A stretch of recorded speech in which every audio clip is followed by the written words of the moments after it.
Welcome to the Scott Townsend Show, brought to you by Dietzo Man Productions.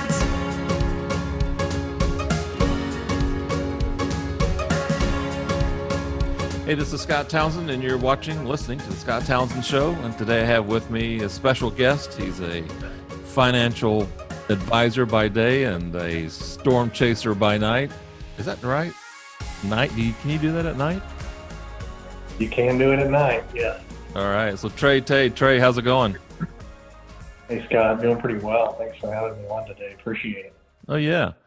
So Trey, I knew was we had a storm spotter, Jay Stumpf, about a month ago, I guess. That was pretty interesting. And then I remembered Trey. We were talking on LinkedIn, and I remembered that Trey was pretty into weather and maybe a storm chaser. So we got to talking about it, and it looked like a good match. So today I've got Trey on to just tell us a little bit about, Oklahoma is a really interesting area as far as weather is concerned. There's a lot of weather in Oklahoma. Will Rogers said if you don't like the weather now, just wait 15 minutes and it'll change. So Trey, my first question here, I'm looking at my list of questions. My first question is, how did you get involved? What interests you in storm chasing? How did you get into that? Well, it actually began when I was really young. So I grew up in the Oklahoma City area. And in 1986, May of 86, a tornado moved through Edmond and came through our neighborhood. And at the time I was 4 years old, I still remember some of that evening pretty well. Getting in the bathtub, hearing the sound that everyone talks about, and just feeling the entire house vibrate. And from that point forward, I sort of became a weather junkie. Probably when I was younger, it was probably just initially just kind of out of fear, like, are we going to go through this again? This was kind of intense. And then as I got a little bit older, I kind of have a knack for kind of technical things. And so I started studying up on the science of weather, read a couple of National Geographic magazines that my grandfather had sitting on his coffee table that were focused on weather. And really from that point forward, took a pretty significant interest in it. When you say significant, what does that mean? It means I even at one point considered majoring in it when I was at OU, or actually before I got there. Ultimately, I did not go down that path, but I've spent a great deal of time reading up on weather and the science behind it. Especially you mentioned here in Oklahoma, some of the weather extremes that we experience. So just reading up on that, what causes tornadoes, what causes severe weather and the supercell thunderstorm, just really fascinating stuff. So I've got probably 4 or 5 books on it, and then have read numerous white papers published by the Storm Prediction Center and NOAA, which is the National Oceanic and Atmospheric Administration. They've got tons of white papers out there, a lot of good stuff. If you're really interested, you can look at the May 3rd, 1999 stuff, which was a major tornado outbreak here in Oklahoma. And they've got several chronological papers put together on that event that are really, really good. So as far as when did storm chasing start? About the time I started driving. That was one of those things I had to keep it off of my parents' radar. They never would have allowed it. Right. And back then, you're talking about like late 90s. I didn't have a cell phone, obviously no smartphones, so no way to have radar data and things like that in real time. So it was more like, okay, there's a risk of severe thunderstorms today. So where do you want to go park? And you just wait. As soon as you start seeing clouds go up, as soon as something gets through the cap, you generally target that storm. At least that's what I did. So then you just drive towards it. Hopefully you get something. Most of the time you don't, but it's still a lot of fun. I saw where someone said storm chasing is like it's a sport. It's a sport of extreme sitting. waiting for something to happen. Is that true? Yes. That is correct. You may go out and position yourself several hours before you think convective initiation is going to occur. And, you're sitting, in small towns, Moreland, Oklahoma, Vici, Sealing, Elk City, if you're lucky, where you've got pretty decent gas station, maybe grab a snack or something. And then today, you just kind of sit in the trucks. You can pull down live satellite data from Storm Prediction Center webpage and kind of use that to help determine, okay, are we on forecast track? Or are we off forecast track? What do things look like? Fine tune your chase from there. But yes, there's a lot of hurry up and wait. Can you explain the term, what'd you say, convection initiation? Convective initiation is basically when storms start to build, when clouds start to build up. And you can see that on a spring day.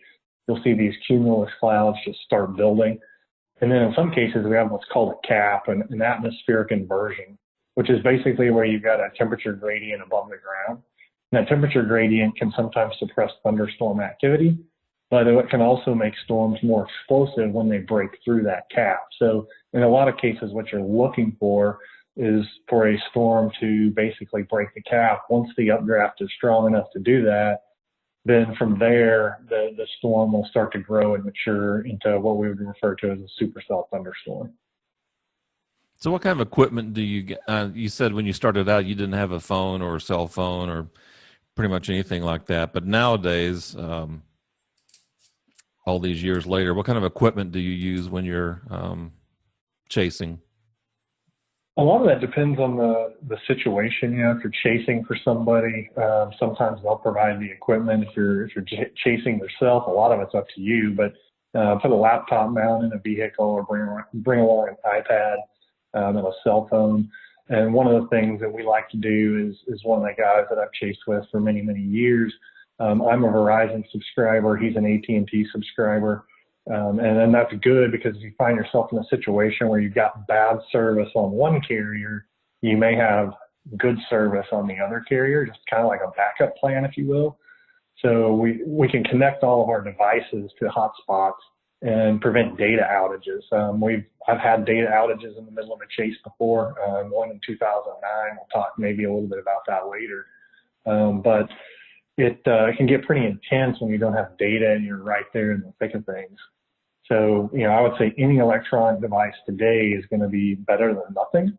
And there's a lot of really good applications. Radar Scope and, NOAA and Storm Prediction Center have some apps that are available. And there's other apps that will feed from those websites just to help you pull data down. And then, of course, you've got the Storm Prediction Center web pages, which are generally quite good. So what do you do with the data when you receive it? Is there something that you do with it? Are you giving it to someone, or are you just using it for your own information? When you usually we're monitoring the Storm Prediction Center and some of the other data points like Mesonet, which is, I don't know if you're familiar with Mesonet, but it's Oklahoma and Texas both have Mesonets, which is just a massive collection of data probes scattered throughout the state of Oklahoma. They measure temperature, wind, dew point, a whole bunch of stuff like that. And so you can look at those data points and kind of determine, okay, let's say we're behind schedule for initiation, and the dry line is moving east. Well, that could give you a clue that the data is saying, okay, the dry line's further east than it should have been. Maybe we need to reposition east, or maybe we need to reposition south. So you guys really get into this? Yes, I do. I think most people that are chasing and have been doing it for a while have a passion for the science and for the data and just for nature itself. Right. So is that one of the driving forces, do you think, is man against nature, Trey against nature, going back to when you were little, now that you have a little bit, you feel like you have more control over the situation, whereas when you were 4 years old, you had no control? Yeah, that's probably, part of it, in the subconscious. For me, I like being out there. I like the whole the whole dynamic around chasing. And then I like being able to make sure that we're calling things in accurately. A lot of stuff gets called in inaccurately, can cause undue panic or emotional distress for folks. So, if I'm saying a tornado is on the ground or a tornado is near the ground, I try to make sure that it's an absolutely accurate report. I don't tend to hype things a whole lot. In fact, in a couple of instances, I've had people tell me that I'm a little too calm. Like, how do I stay so calm? But part of the job is making sure that you're relaying accurate information back to people that can make decisions with it. So to me, that's a very important part of the job, and that goes into feeding public safety. So when you're giving out information, I guess there's anybody can listen in on the radio, or are you using a radio, or are you using your cell phone? In most cases, it's cell phone. The one of the guys that I chase with has got a radio. I typically don't use it, but I have called in numerous storm reports to National Weather Service or to news stations. So it's definitely more of a cell phone for me, especially today where Western Oklahoma's got a pretty decent cell network. So your friend that you storm chase with, how do you guys coordinate? I mean, you're in your house, you see something come up, you call your friend, say, hey, meet me at Quick Trip and let's go. I mean, how do you guys coordinate?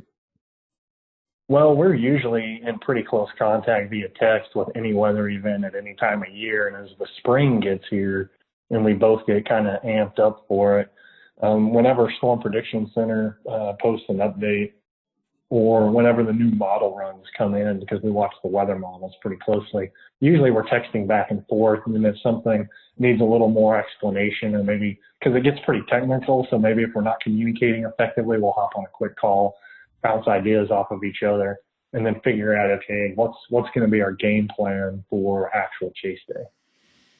So my wife, I'm dedicating this episode to my wife because she's, if I said she was a storm nerd, weather nerd, she would readily agree with that. So I'm not telling her anything that, I'm not saying anything that we haven't talked about before. And as a matter of fact, on her birthday, I got her a ambient weather station.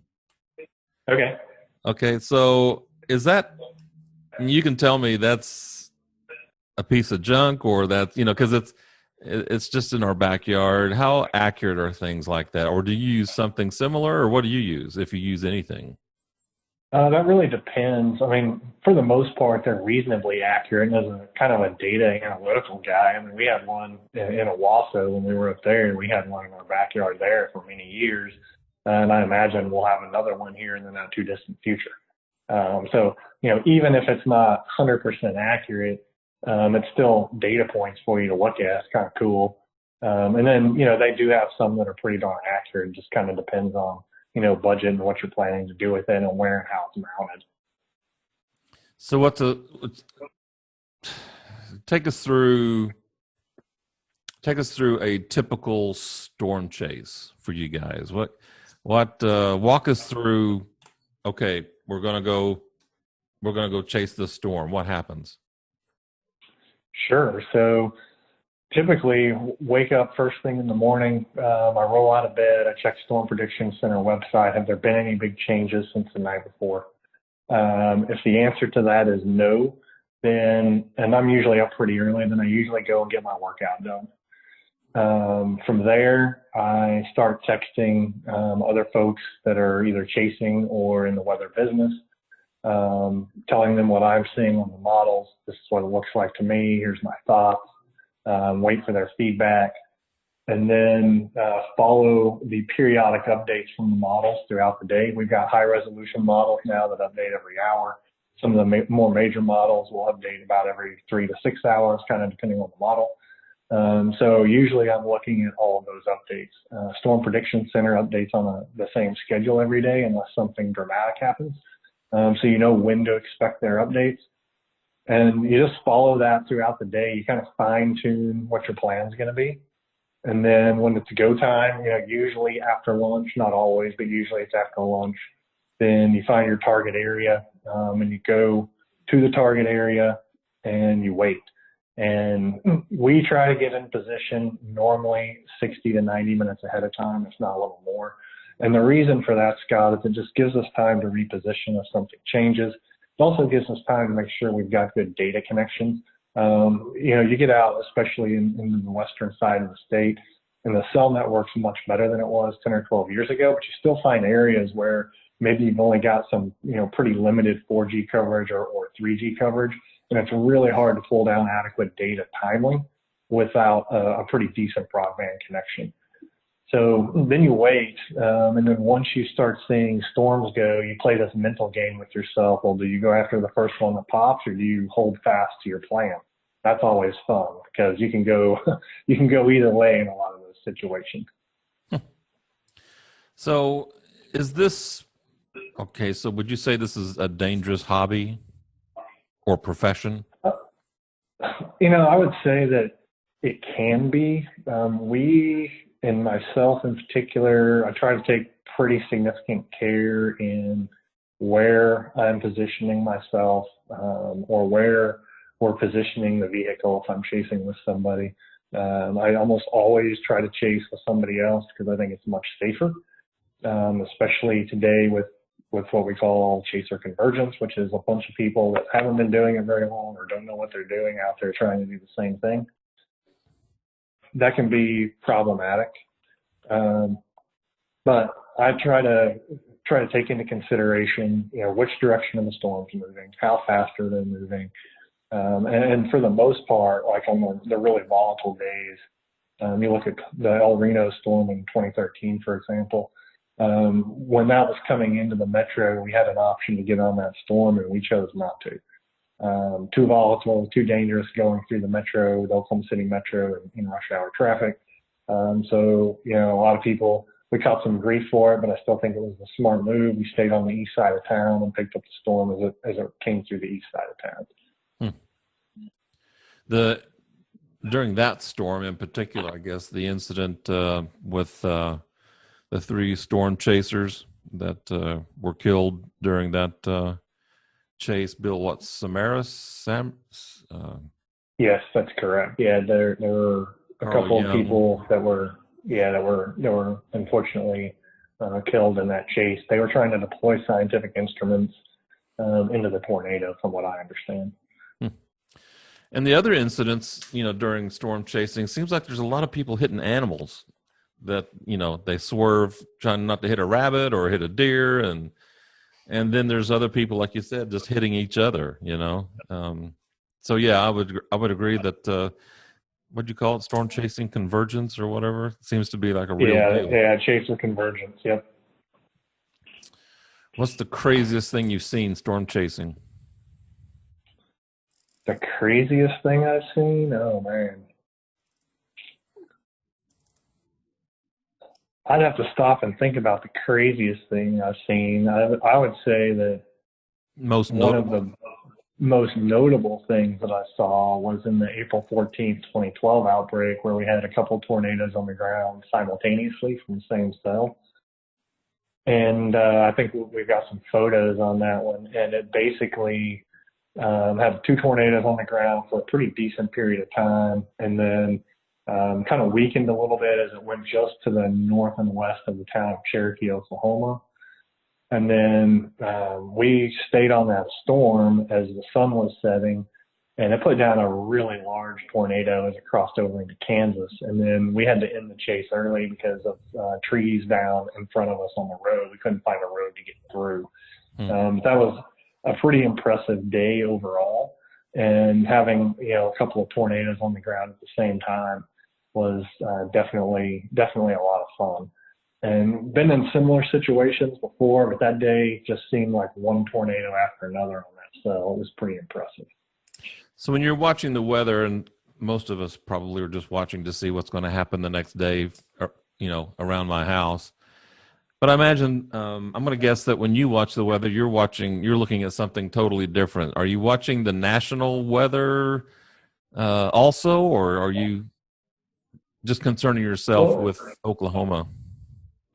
I watch the national weather. I watch the local news, but when it comes to actual, looking at weather events, I tend to look at the models and do that more than watching any one news broadcast, because what you'll find is a lot of the news is kind of sensationalized. The other thing that you'll find is that they'll run on, and I'm talking national news here, sometimes they run on outdated information. And so, they may have a 7 a.m. spot, and they may be using data from the night before. Well, on a significant event day, it can change pretty dramatically over a short period of time. So I'm usually just looking at the data sets myself, and then if it's here in Oklahoma, I'll watch local weather. Most of the local guys here you'll find are pretty good about using most up-to-date information on a high-risk or moderate-risk day. Okay, so you mentioned pictures. So let me see if I can do this I'm going to pull up some pictures. For those of you listening on iTunes or wherever you get your podcasts, we'll try hard to make a good verbal description of what we're looking at. Here's one from 4/26/2009. We've got a road going up to the left and some gray clouds and something. I'll let you take over. What are we looking at here? Yeah, so what you're looking at is the leftover of a pretty significant wall cloud and a storm that put down a tornado about 15 minutes before we got there. So this was, I think that date is correct. It might be off by a day or two. I can't remember, but this was a Saturday morning, I believe. And we woke up pretty early that morning, texted my buddy, was like, hey, are we going out today? The answer was, of course, a yes. SPC, or the Storm Prediction Center, had upgraded the area.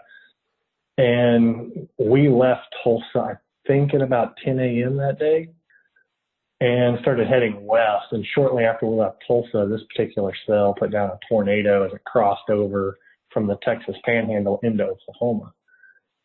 And so we got out there pretty much right after it lifted. And basically what was going on here is the storm was reorganizing, and it would re-intensify later. This is one of the only chase days where I was legitimately scared at one point. Really? Yeah, so this was back in 2009. Cell coverage was not very good.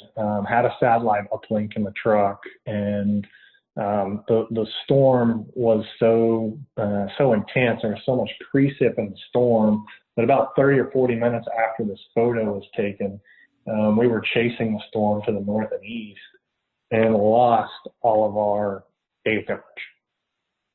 So we're out in the middle of western Oklahoma and can't get any kind of data coverage for a pretty lengthy period of time. And at this point, the mezzo was rain wrapped, and we were starting to get a little bit nervous. And as we're heading into the south side of a small little town out there, all of a sudden, just like what you hear people talking about in the movies or sometimes in interviews, it got dead calm. And right before this, we were in, the inflow notch, having 70, 75 mile an hour winds. So then it goes dead calm on us. We can't get the people on the phone that we're supposed to be getting on the phone. We don't have any data coverage. And about 5 or 10 seconds after it went dead calm, the sirens in this town start going off. And we're looking around us. We have no visibility.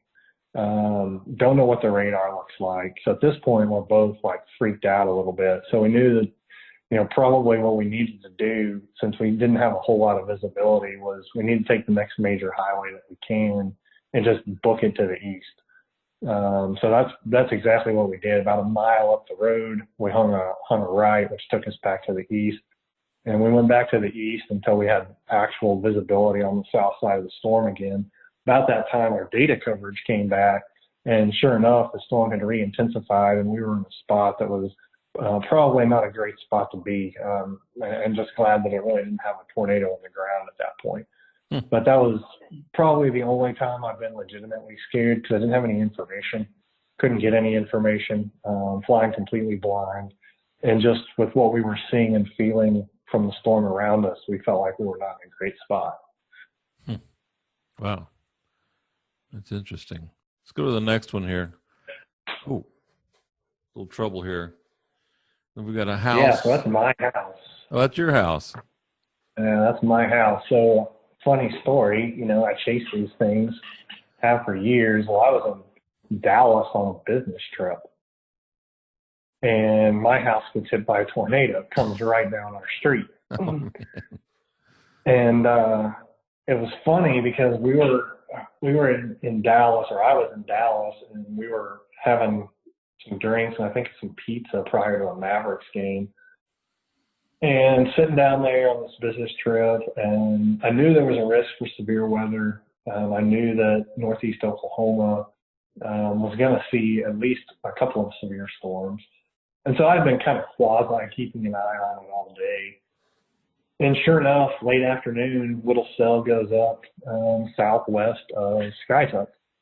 And it's pretty much all by itself. And I'm keeping an eye on this thing. It's starting to look more and more impressive.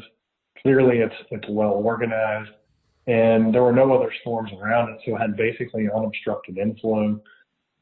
And about an hour and a half, well, it was probably an hour before it hit our house, I got on the phone with my wife, and I just said, hey, you guys need to quit watching whatever you're watching with the kids, and instead you need to turn on the news, because you got a supercell to the southwest or west-southwest, and it's going to be unobstructed. And if it starts gaining strength, it will turn more to the right, and it will head towards our area. And she's like, okay, well, I'll keep an eye on it. And so I'm watching it on my phone. I've got some weather apps on my phone. And sure enough, man, this thing just keeps looking a little better and a little better. She puts down a tornado. I'm texting my wife. I'm like, hey, you need to pay attention. About 20 minutes before it hit the house, I called her again and said, you know, you guys need to get ready to go to the shelter, get the leash on the dog, just get ready, because I think you're going to have to be in the shelter for this one. And man, I'll tell you what, that thing turned right a little bit more, and it literally came right down our street. I texted my wife, and basically a few minutes before I got there, I was like, okay, now's the time to go get in the shelter, And at this point, I'm sitting in the Mavericks game, and they're warming up. And of course, I'm not paying attention to the game. I'm thoroughly distracted by the weather and the fact that I think my wife and kids are about to be in this tornado. And I'm texting her like, okay, you know, it's getting very close to you at this point. And then I get a text back from her. I won't tell you exactly what it said, because there may have been a couple of bad words in there. But basically it was, oh crap, we're in it. Yeah. And I texted back, yeah, I'm not surprised. I'm watching it on radar, and it definitely looks like it's right on our street. And so she comes out of the shelter a few minutes later, sends a couple pictures from back, to be off to the right and behind us from the angle that this picture was taken at. And the tornado is still on the ground, so she goes back into the shelter.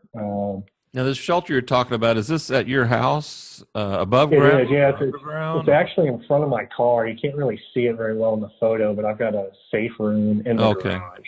Oh, okay. Yeah, I've got a 3.5 by 5 safe room, which is basically a big still box in the garage. Right. Okay.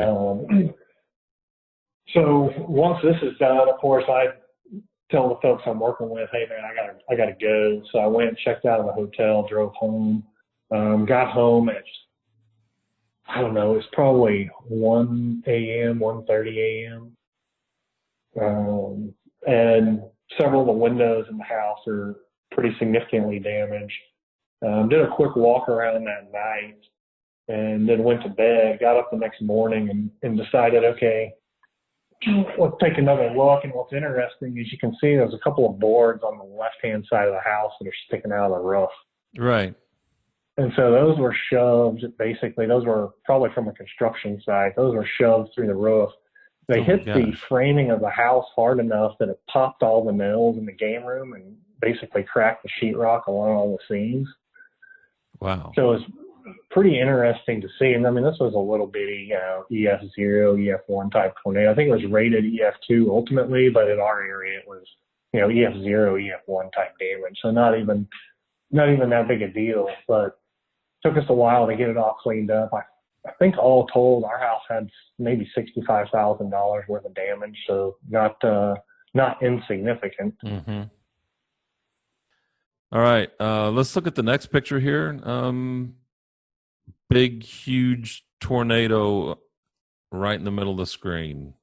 Where are we here? This was a pretty impressive tornado. This was in Mangum, Oklahoma last year. This was spring of 2019.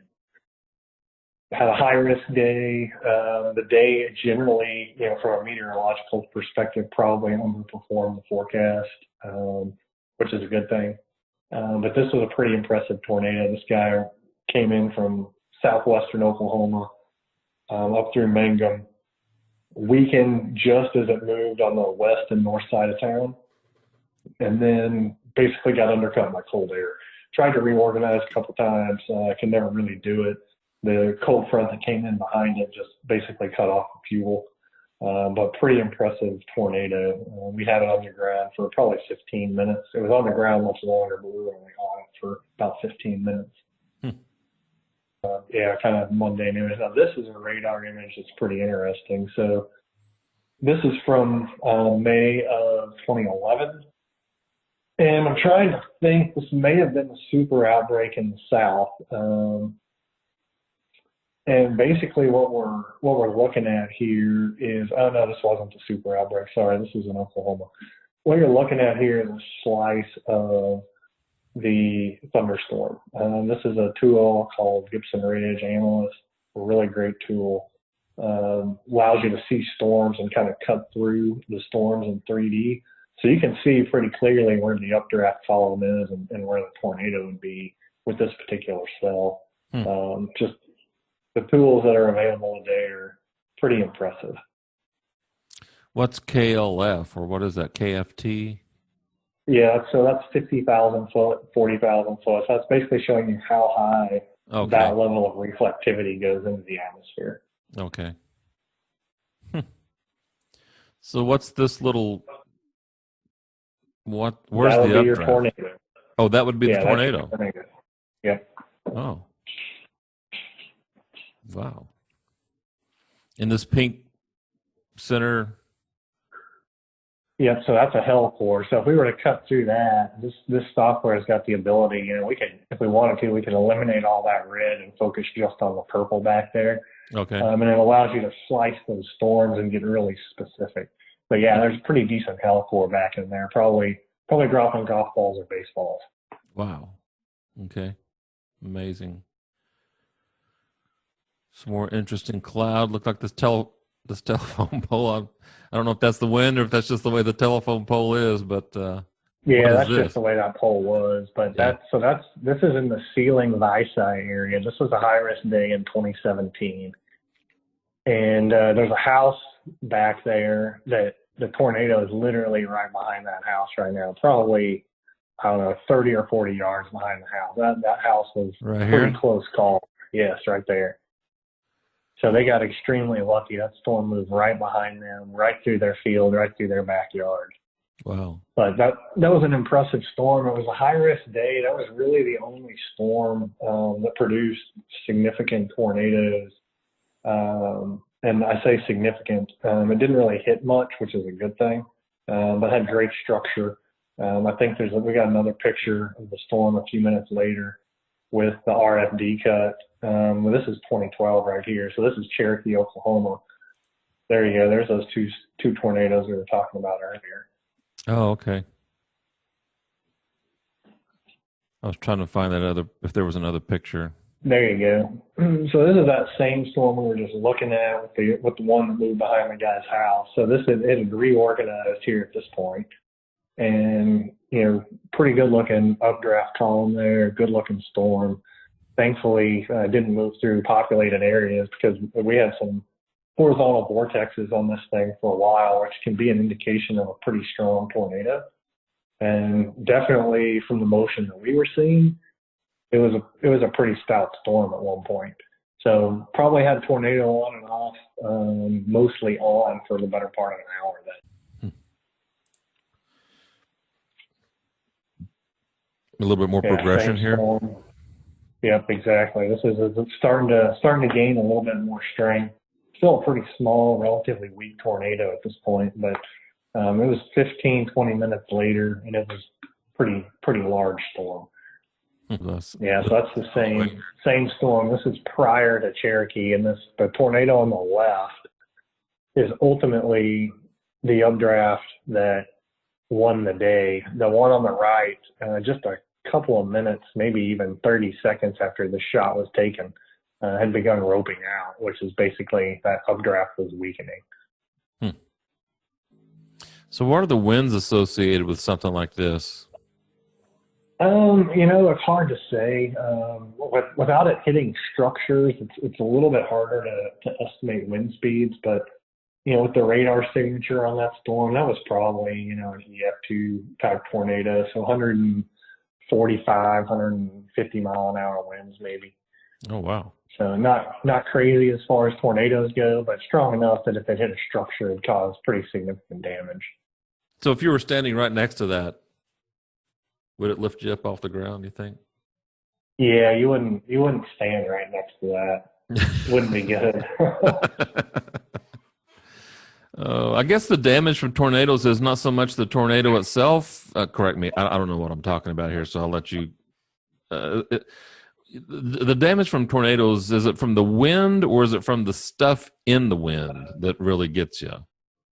Well, really, it's both. That's a good question. It probably depends a little bit on the storm.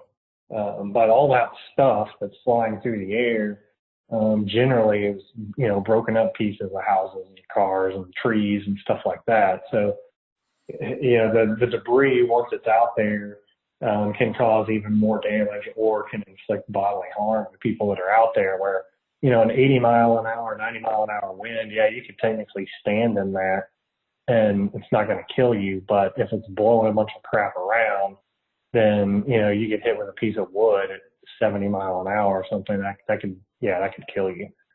So it's just like your roof had that piece of wood stuck into the roof, that was a pretty significant little jab to your roof there with what looked like a 4x8 sheet of plywood or something. Right. Yeah. We had to have that whole roof replaced, the other sides of the roof.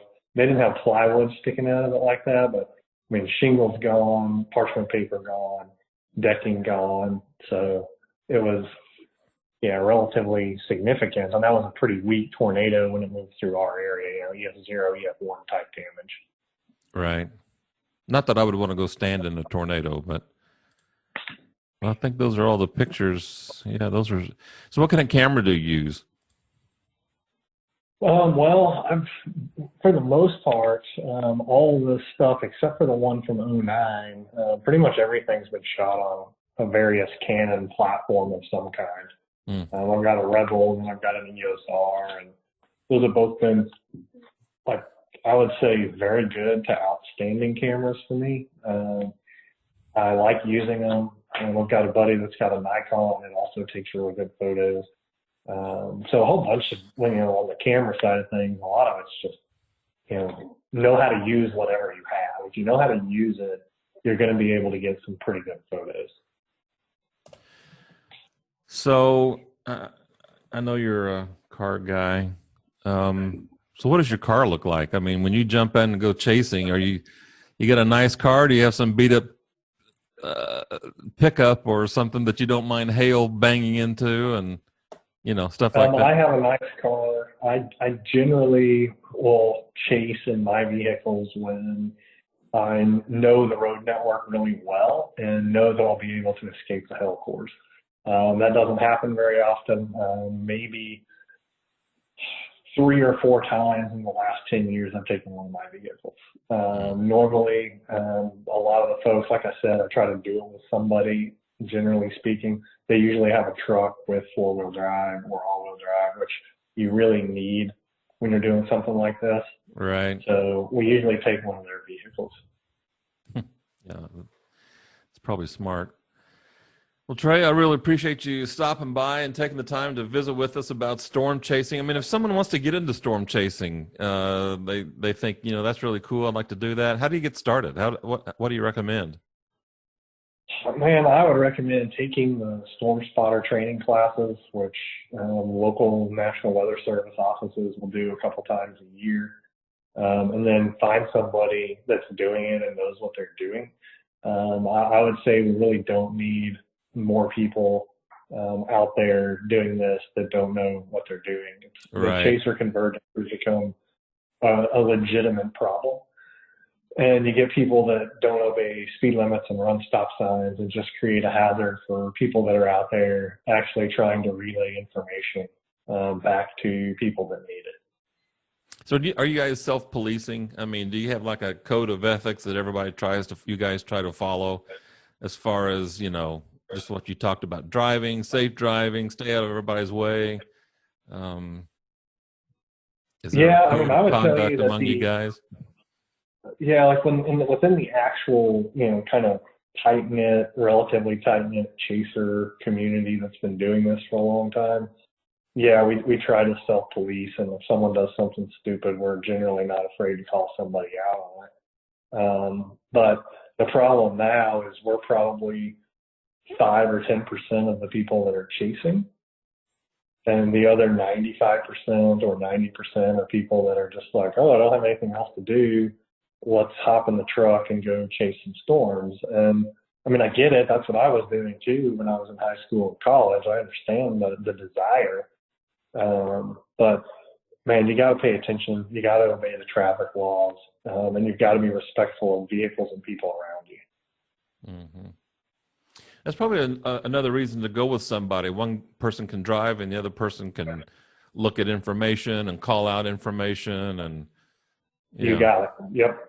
I can be watching for vehicles around us while someone else is driving, and I can run the radar and all the SPC apps and figure out where we want to be and when we want to be there. That's 100% it. Yep. So the 48 states here, if you could be in any state and be a storm chaser, which state would you rather be in? To just chase, probably Kansas. Oh, yeah? Yeah, if you're talking about just chasing, you get way less convergence in Kansas. Great topography for photography and for visibility. So if you can call something in Kansas from 10 miles away. Like, I've done it. You can literally call it in from 10 miles away. Wow. You can do that a little bit here, but not a lot. Right. Yeah, because Kansas being so flat, that stands to reason. Well, Trey, I really appreciate you stopping by and letting us in on your world, your storm chasing world here. If anybody wants more information about storm chasing, I'll have it down in the show notes below. Contact information for Trey, I'll have that at the end of the show here. So, Trey, appreciate it, man. Take care of yourself and be safe. Be safe chasing those storms. You bet, Scott. Thanks for the invite. Thanks for talking. For Trey Thee, this is Scott Townsend. Thanks for watching, listening to the Scott Townsend Show, and we'll talk to you later.